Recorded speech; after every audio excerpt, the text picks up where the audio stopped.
So today we're going to take a very short virtual tour of my somewhat messy but very beloved craft area where I do all of the work on my bags. So I'm going to walk you through it.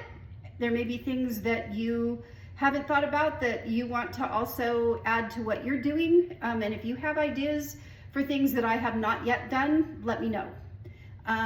Okay, here we go. Okay, I'm gonna start over here on my craft cabinet.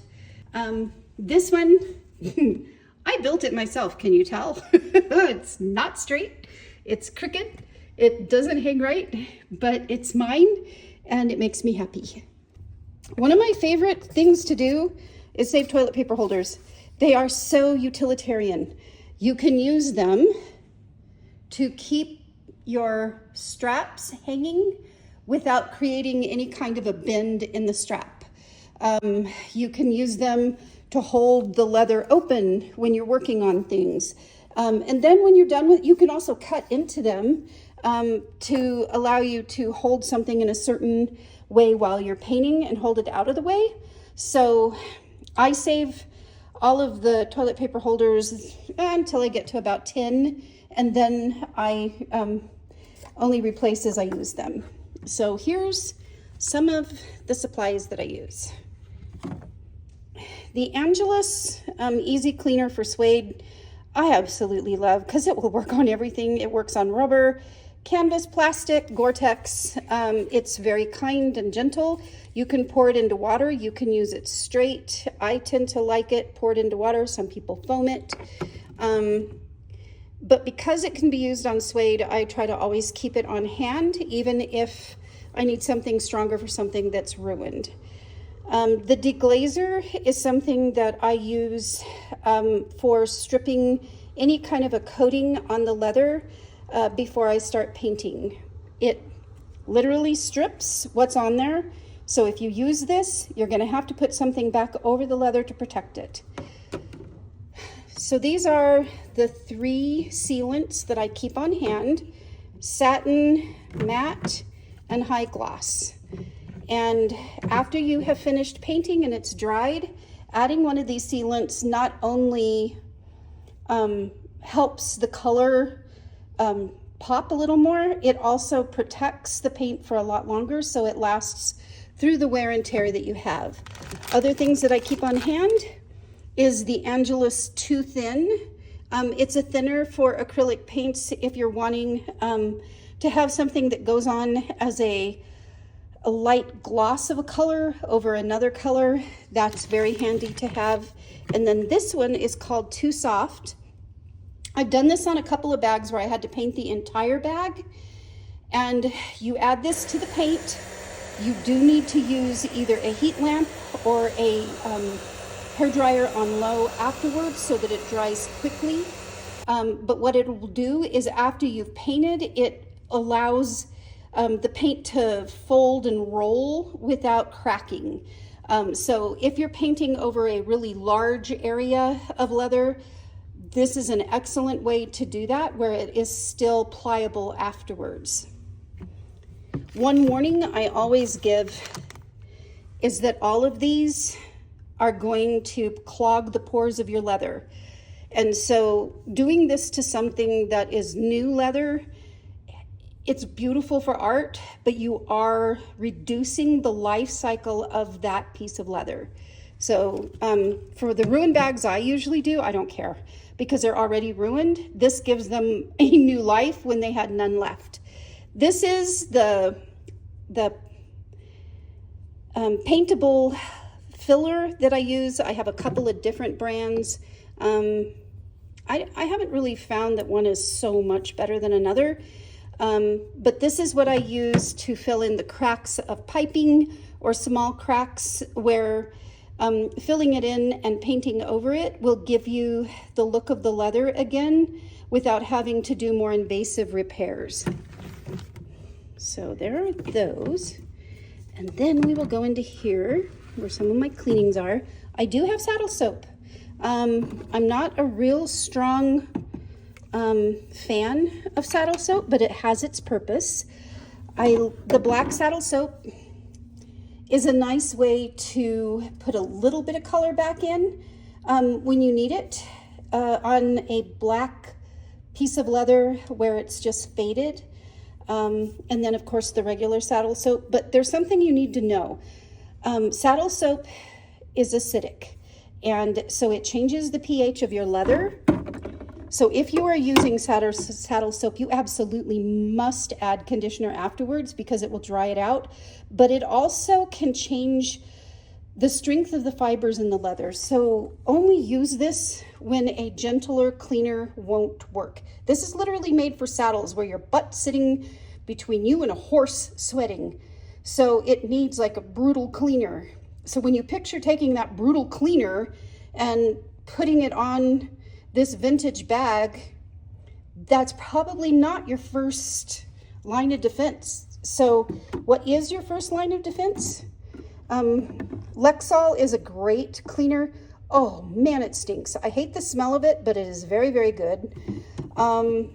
It's very gentle. It's developed for high quality leather. So I have both the conditioner and the cleaner that I use a lot. This is just good old Dawn dish soap. When I have a bag that obviously has like bio stains on it, like soda or things like that, I do dunk on occasion, and then I will use the Dawn dish soap to help clean some of that out. The bag's already ruined. Everything I'm doing is bringing it back. So it's not like I'm taking something that was good and making it worse. Amadex, somebody recommended this. I personally have not found that it's that great. Some people love it. I haven't found it to be all that effective. And then this one is called Peak, and it's a shiner for your metal.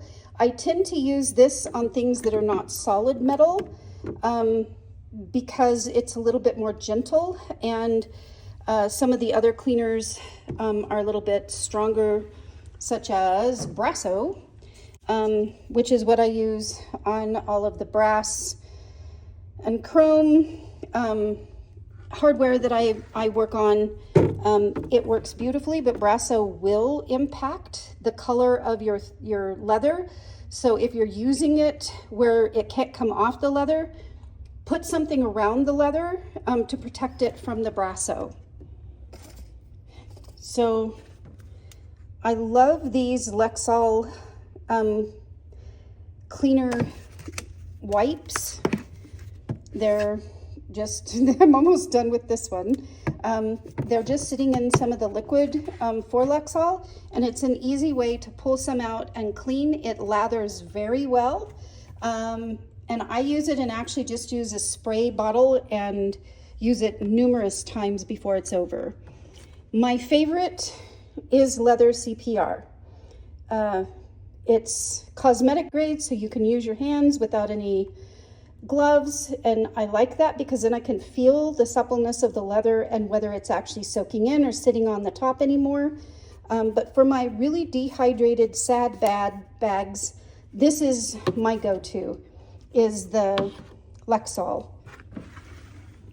And then as far as my conditioners, I really like Chamberlain's Leather Milk and Healing Balm for some of the really dry bags that have not been taken care of. I do have mink oil. Mink oil is hated and loved. People used to use it constantly when I was a kid. And what people learned is that it absolutely clogs all of the pores of leather and will reduce the life of that leather and will reduce the strength of the fibers in the leather. However, it is a great option for a bag that has staining, that is ruined, and where when putting it with the mink oil, it will darken the leather enough that that staining then looks like patina. So it's less invasive and less harmful to the leather than re-dyeing or painting it, but it is not a good option for all bags. The Doc Martens I inherited from my brother-in-law when he passed away, so I haven't actually ever used that one on anything yet. but it is a one that I keep here in case I want to. The Chamberlain's Leather Milk, I actually really like. This one I use on my thicker leather. I don't use it on thin ones. And it is another one of those that is really kind to bags where the leather feels like it's almost flaky.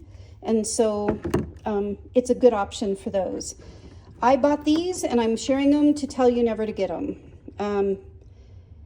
Someone recommended these on a leatherworking subreddit and saying that they would take the place of dyeing it. It absolutely does not. It's shoe polish. Like they say it's not, but it is. And so I would highly recommend not using this because it puts the color on top of the leather and it sits there and it rubs off on your clothes, etc.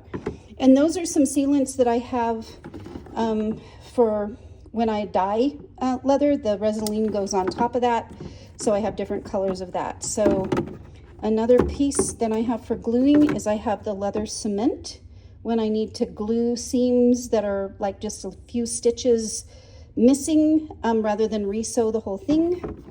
And this is one of my favorites. It's just an all-purpose cement. This one works very well for a lot of the same kinds of challenges where you're just wanting to glue something back down, where it is not a stress seam where it's going to get pulled a lot.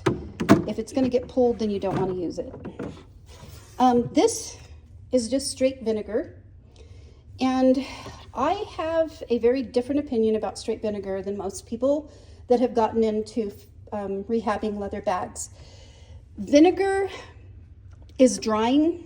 It's also acidic. It will change the color of your bag on occasion, not always. It is not something to be used as a preventative measure for every single stinking bag you get. You are introducing something that can harm the leather and make it worse when it was perfectly fine before. If you don't see signs of mold, if you don't smell something that smells musty or moldy, if you don't see any of those little white flecks, you don't see mold scarring, don't use it. You don't need to start with alcohol, with vinegar, just because. It's not a preventative measure. It is a treatment measure. And as a treatment measure, it is fantastic.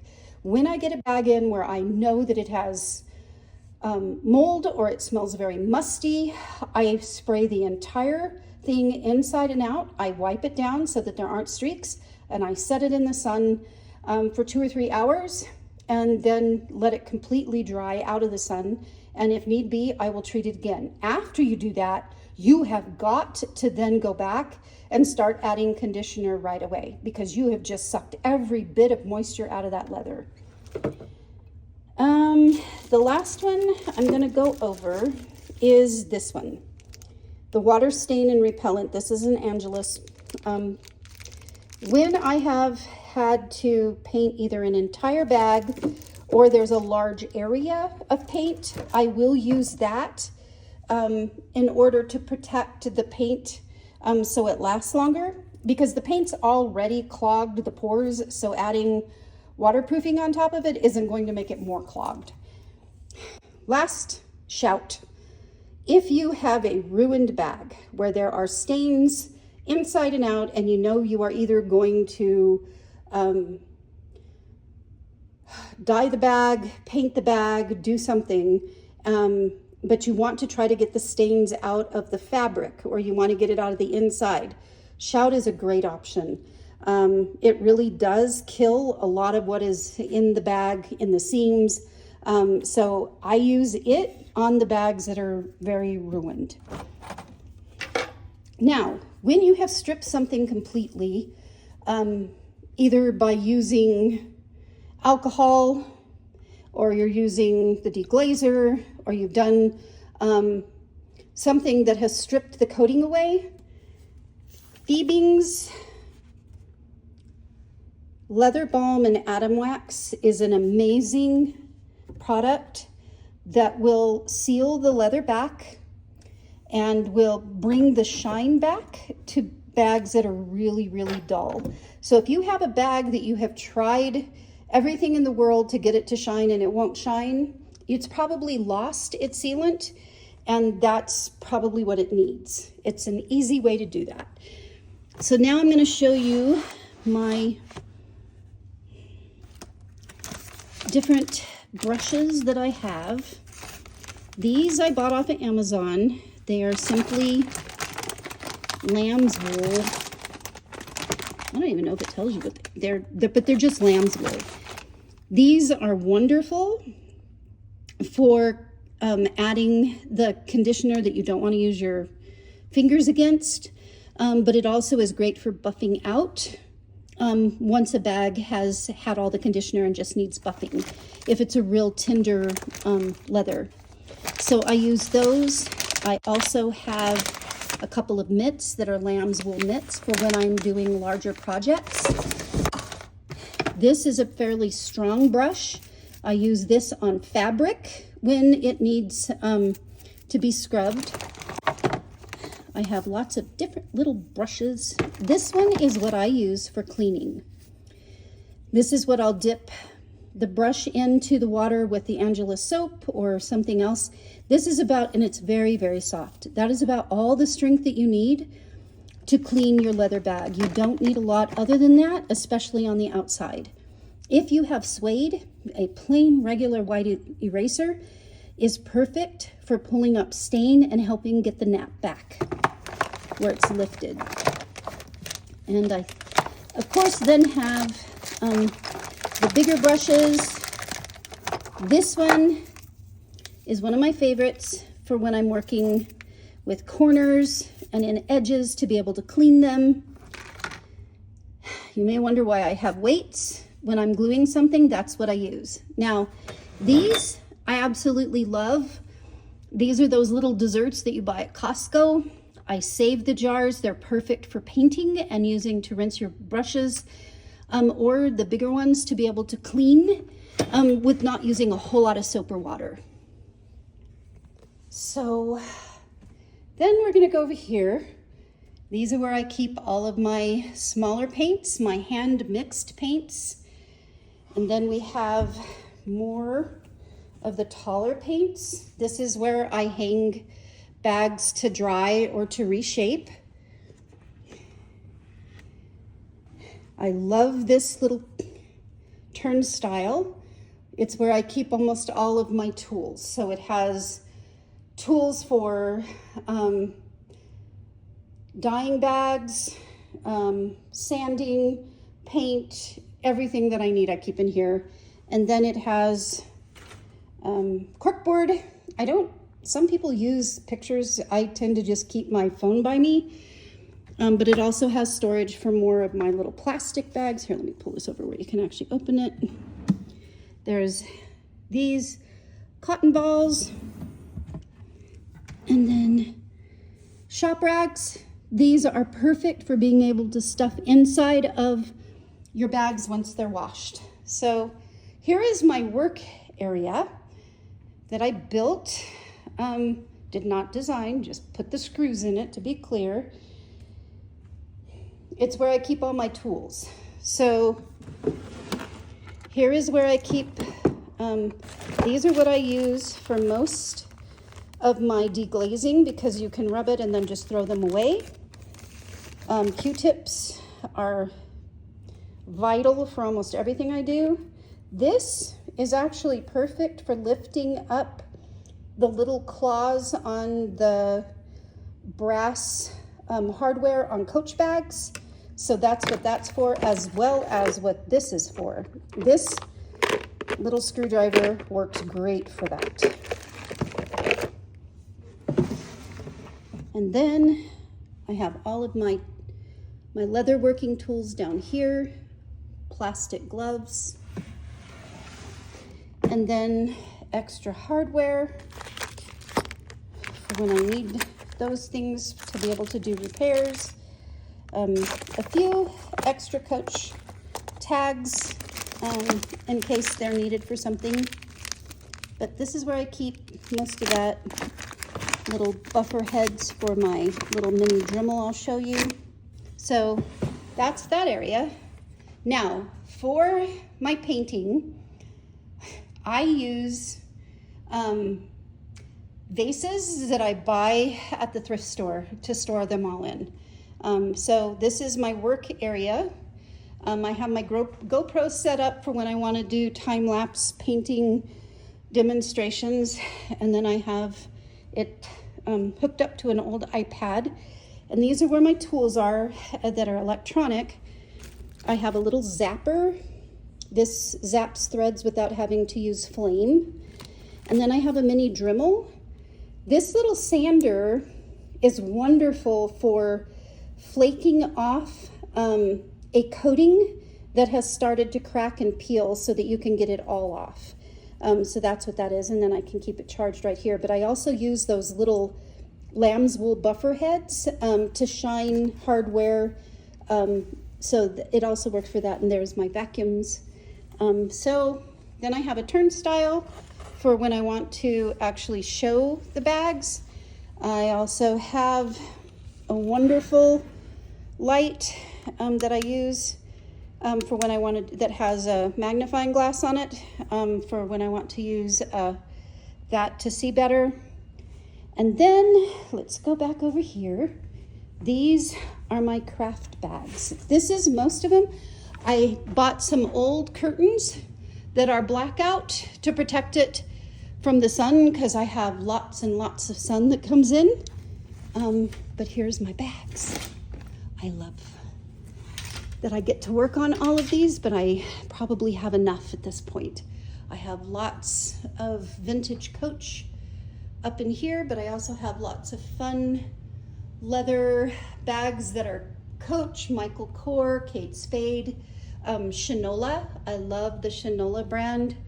They're very expensive, but they're handmade and gorgeous. I have some lunch bags that I still need to rehab. Lots of Coach pebbled leather back there. I have a Coach Rogue here that has some stains on it that I'm gonna paint something on to match that lining. I haven't figured out what, so I haven't started on it. I have more bags here that still need some TLC or some repair.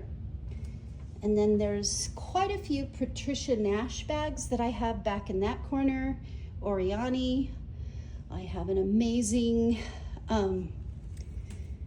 love this bag, but it's ruined, so I'm having to decide what I want to do with it.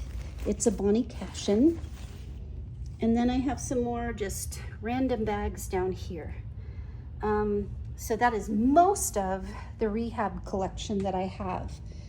I do still buy more bags if I find something that I think I can do something special with, but for the most part, I don't really buy a whole lot of bags from auctions anymore, because you end up with so many, and often don't get anything decent that you can work on. Most of them end up being plastic crappy bags that are going to end up in a landfill anyway. So here's all my Patricia Nash. There's quite a few in there.